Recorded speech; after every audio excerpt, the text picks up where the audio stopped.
Welcome friends. आज हम और एक टॉपिक पढ़ने वाले हैं अकाउंटेंसी का, वो है पार्टनरशिप अकाउंट्स। ये इंपॉर्टेंट टॉपिक है। इसमें मिनिमम 2 क्वेश्चन आएंगे एग्जाम में। मैंने स्टडी मटेरियल ऑलरेडी अपलोड किया गूगल ड्राइव में, पहले आप वहाँ से चेक कीजिए और यूट्यूब चैनल को सब्सक्राइब और शेयर कीजिए। अब पार्टनरशिप होता क्या है, पार्टनरशिप होता क्या है, ठीक है। अब पार्टनरशिप होता है कि एसोसिएशन ऑफ दो या दो से ज़्यादा लोग आपस में जब मिलेंगे, जब वो कोई काम करेंगे, उसको हम पार्टनरशिप बोलते हैं। यही फंडा पार्टनरशिप फॉर्म में भी होता है।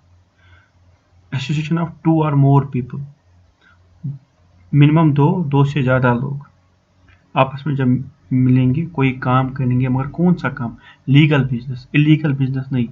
लीगल बिजनेस जो होगा उसके लिए, चाहे उसमें प्रॉफिट हो चाहे उसमें लॉस हो, वो शेयर आपस में करेंगे, ठीक है। जो पर्सन्स आपस में ज्वाइन करते हैं बिजनेस में, उनको हम बोलते हैं इंडिविजुअली पार्टनर्स, और कलेक्टिव बोलते हैं उनको फर्म। इंडिविजुअली वो पार्टनर्स है, कलेक्टिव उनको बोलते हैं फर्म, ठीक है। अब पार्टनरशिप डिफाइन किया है, ये क्वेश्चन आ सकता है एग्जाम में। पार्टनरशिप किस सेक्शन में डिफाइन किया गया है? Partnership section 4 Indian partnership act 1932 में डिफाइन किया गया है।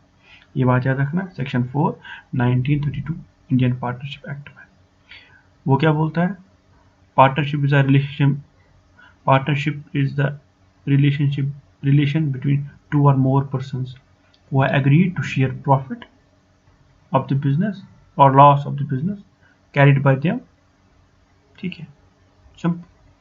दो लोग आपस में मिलेंगे, कोई लीगल बिजनेस करेंगे, उसका प्रॉफिट और लॉस, जाकर प्रॉफिट होगा तो शेयर करेंगे, लॉस होगा तो शेयर करेंगे, इसको हम बोलते हैं पार्टनरशिप। ये सेक्शन 4 में डिफाइन किया गया इंडियन पार्टनरशिप एक्ट 1932 में। अब एलिमेंट्स क्या होने चाहिए? एसेंशियल एलिमेंट्स पार्टनरशिप की क्या है, क्या क्या चीज़ ज़रूरी है, एक जिसको हम बोलते हैं ये पार्टनरशिप है, क्या ये पार्टनरशिप फर्म है? हम कैसे बोल सकते हैं ये पार्टनरशिप फर्म है, ठीक है। पहले, एक बंदा तो पार्टनरशिप नहीं बना सकता है। एक बंदा हो गया सोल प्रोप्राइटर, मतलब एक ही बंदा चला रहा है। अब बिजनेस में बहुत लोग होंगे, ठीक है। मिनिमम 2 लोग होने चाहिए पार्टनरशिप के लिए, मिनिमम 2 पर्सन रिक्वायर्ड, ठीक है। एग्रीमेंट, आपस में एग्रीमेंट होना चाहिए। एग्रीमेंट ऑरल भी हो सकता है, एग्रीमेंट रिटन भी हो सकता है। अब इनकी आपस में मर्जी है, जो पार्टनर्स है इनकी आपस में मर्जी है, क्या वो ऑरल एग्रीमेंट करेंगे कि रिटन एग्रीमेंट करेंगे। मगर बेस्ट वे है कि वो रिटन एग्रीमेंट रखें, क्योंकि कल आपस में कुछ प्रॉब्लम हो जाए तो रिटन एग्रीमेंट में वो लिखा होगा तो आपस में सॉल्व कर सकते हैं। ऑरल में कभी भी कोई मुकर सकता है, ठीक है। और लीगल बिजनेस होना चाहिए, इलीगल नहीं होना चाहिए, ठीक है। जैसे यहाँ पे गैमलिंग वैन है, गैमलिंग का कोई बिजनेस नहीं होना चाहिए, ये वो बिजनेस करेंगे नहीं, जो as per Indian law legal है वो बिजनेस होना चाहिए। प्रॉफिट शेयरिंग का मतलब क्या होगा? अगर प्रॉफिट हो गया तो वो शेयर करेंगे आपस में, वो भी डिफाइन होगा एग्रीमेंट में कैसे करेंगे। अगर नहीं डिफाइन होगा तो वो मैं आगे बोलूँगा उस टाइम क्या होता है। लॉस होगा तो आपस में लॉस शेयर करेंगे। म्यूचुअल एजेंसी का मतलब क्या हो गया? अगर एक कोई डिसीजन लेता है तो बाकी उसको सपोर्ट करना चाहिए। अगर अच्छा डिसीजन होगा बिजनेस के लिए, आपस में म्यूचुअल इनको कॉपरेशन होनी चाहिए। इंडिविजुअली कोई डिसीजन ये नहीं लेने चाहिए, म्यूचुअली हर कोई चीज़ें लेनी चाहिए। अब कितने पार्टनर्स होने चाहिए? मिनिमम तो 2 होने चाहिए। मैक्सिमम एक फर्म के लिए नो मैक्सिमम लिमिट, ठीक है।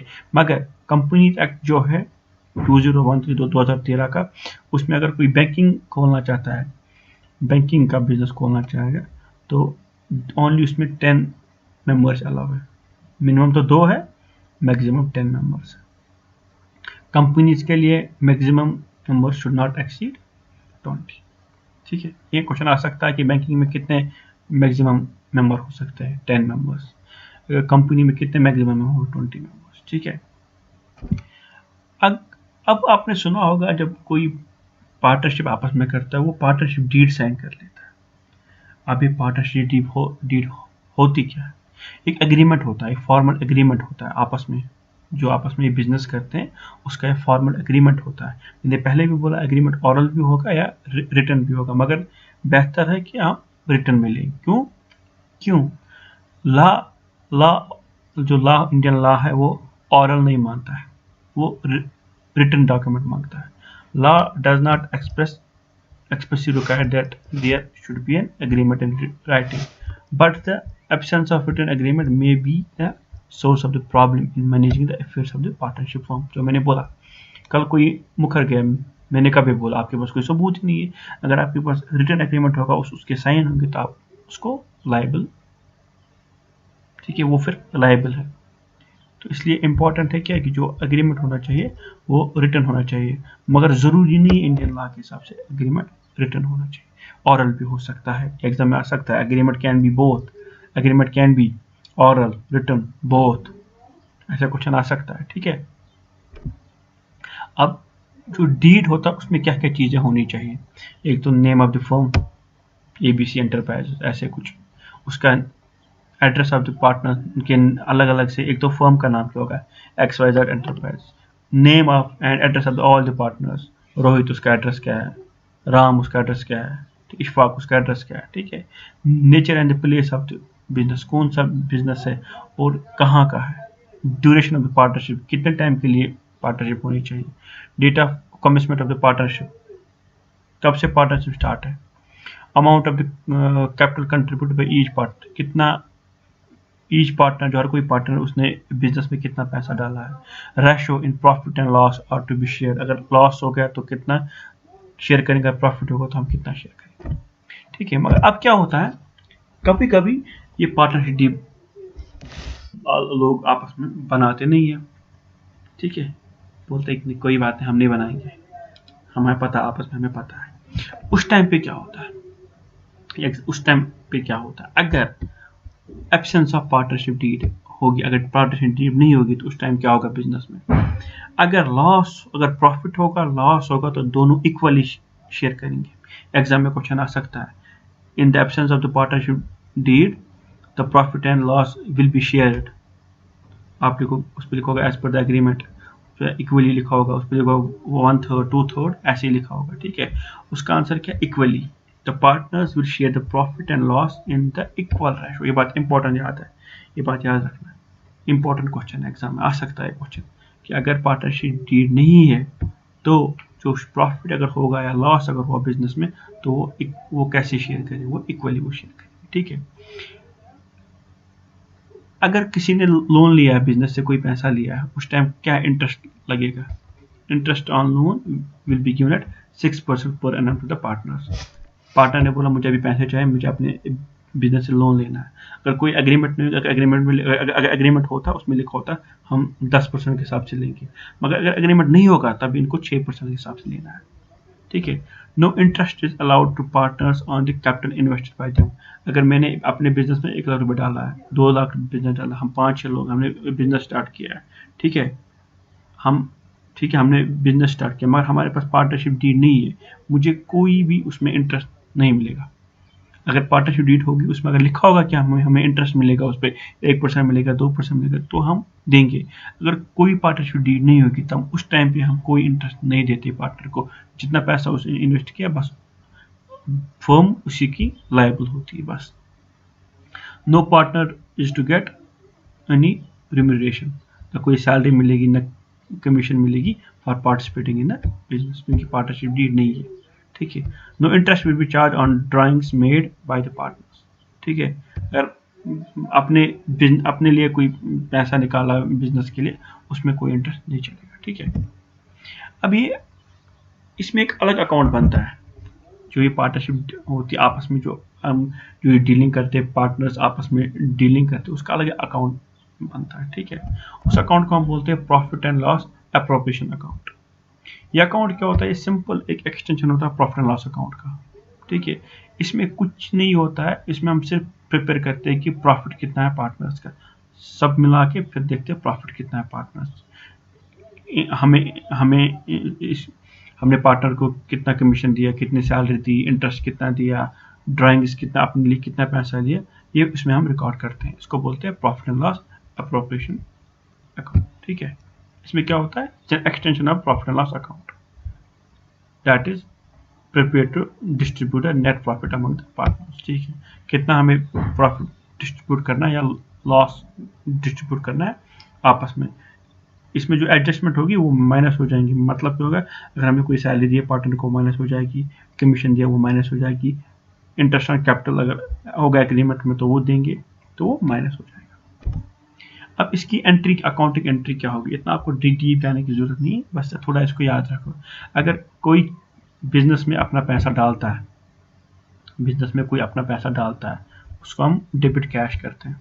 डेबिट कैश क्यों करते हैं, क्योंकि कैश कौन सा अकाउंट है, हमारे पास कैश आ रहा है, कैश कौन सा अकाउंट है, रियल अकाउंट है। रियल अकाउंट का रूल क्या है, debit what comes in, credit what goes out. इसीलिए यहाँ पे DR कैश लिखा, क्योंकि कैश हमारे बिजनेस में आया, क्रेडिट हो गया पार्टनरशिप कैपिटल अकाउंट। ऐसे ही शेयर ऑफ प्रॉफिट्स में क्या होता है, डेबिट हम मारते हैं profit and loss appropriation account को और क्रेडिट देते हैं पार्टनर्स करंट अकाउंट को। ठीक है, शेयर ऑफ लॉस ऐसे ही डेबिट मारेंगे पार्टनर्स करंट अकाउंट को, और क्योंकि हमें पार्टनर अकाउंट पैसे निकल लॉस हो गया हम निकालेंगे उनसे पैसे, क्रेडिट मारेंगे profit and loss appropriation account को। ऐसे interest and capital, partner salary, तो आपको याद रखने की जरूरत नहीं है। अब टाइप्स ऑफ पार्टनरशिप क्या होती है, मेनली बहुत टाइप्स है, मगर मेनली डिवाइड किया है 4 में। ठीक है, एक होती है जनरल पार्टनरशिप, सिंपल पार्टनरशिप, इसमें 2 बंदे आपस में मिलते हैं और अपना फर्म जो होती है वो शुरू करते हैं, अपना बिजनेस शुरू करते हैं। इसमें इनके इक्वल राइट्स होते हैं, ये पार्टिसिपेट कर सकते हैं मैनेजमेंट डिसीजन में।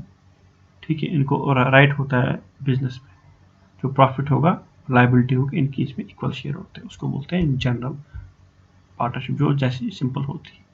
अब होती है लिमिटेड पार्टनरशिप, एक इस टाइप ऑफ इन्वेस्टमेंट पार्टनरशिप। इसमें क्या होता है, देखिए रियल एस्टेट कंपनी है, रियल एस्टेट कंपनी क्या बनाती है, बिल्डिंग्स बनाती है, हाउसिंग कॉलोनीज बनाती है। अब इन लोगों ने लोगों से पैसा लिया है, कंपनी ने लोगों से पैसा लिया है, एक कंपनी को दिया, वो बोलते हैं मैं आपको फ्लैट दूंगी। अब जो ये कंपनी है इसने अपने साथ किसी को पार्टनर में रखा है, ठीक है, कि आप ये मुझे बना के दोगे। ठीक है, अगर कल वो ये कंपनी फ्रॉड करी, ये जो कंपनी इसने फ्रॉड किया, जो ये कंपनी इसने फ्रॉड किया, उस टाइम लायबल कौन होगा, उस टाइम लायबल यही मेन वाली कंपनी लायबल होगी, वो वाली कंपनी लायबल नहीं होगी कि जिस कंपनी इसके साथ एग्रीमेंट किया है। ठीक है, इसको बोलते हैं लिमिटेड पार्टनरशिप। देखिए often use it as investment vehicle for investing in such assets as well as real assets. ठीक है, in that partners can have a limited liability, meaning that they are not liable for business that exceed their initial investment। ठीक है, अब इसको बोलते हैं LLP, limited liability partnership. इसमें क्या होता है, अगर पार्टनरशिप 10 लोग हैं या 15 लोग में, या तो हर किसी को या किसी को लिमिटेड लायबिलिटी होती है। ठीक है, इसमें क्या होता है, इन विच सम और all the partners have the limited liability। ठीक है, इसमें जो आप पार्टनर होता है वो रिस्पॉन्सिबल नहीं होता है और लायबल नहीं होता अदर पार्टनर्स मिसकंडक्ट, और जो उसने मिसकंडक्ट किया वो लायबल नहीं होता है। ठीक है, इसको बोलते हैं लिमिटेड लायबिलिटी पार्टनरशिप। एंड वाली होती है पार्टनरशिप एट विल, अपने मर्जी पे हम पार्टनरशिप रखेंगे तो रखेंगे, नहीं रखेंगे तो नहीं रखेंगे, अपनी मर्जी, कब डिसॉल्व करेंगे अपनी मर्जी, इसको बोलते हैं पार्टनरशिप एट विल। पर इसमें ये नहीं लिखा होता कि फिक्स्ड टाइम पे हम करेंगे, अपनी मर्जी है, इसमें कोई डिफरेंट टाइम नहीं होता है। आज पार्टनरशिप बनाए कल तोड़ सकते, इसमें कोई लिखा नहीं होता है मैं हम 5 साल के रखेंगे 6 साल के रखेंगे, अपनी मर्जी है, कभी भी तोड़ सकते, कभी भी डिसॉल्व कर सकते विदाउट एनी लायबिलिटी, इसको बोलते हैं पार्टनरशिप एट विल। इसका और एक टॉपिक, उसका और एक आएगा, और एक पार्ट 2 आएगा इसमें, उसमें थोड़े न्यूमेरिकल हम करेंगे। Thank you.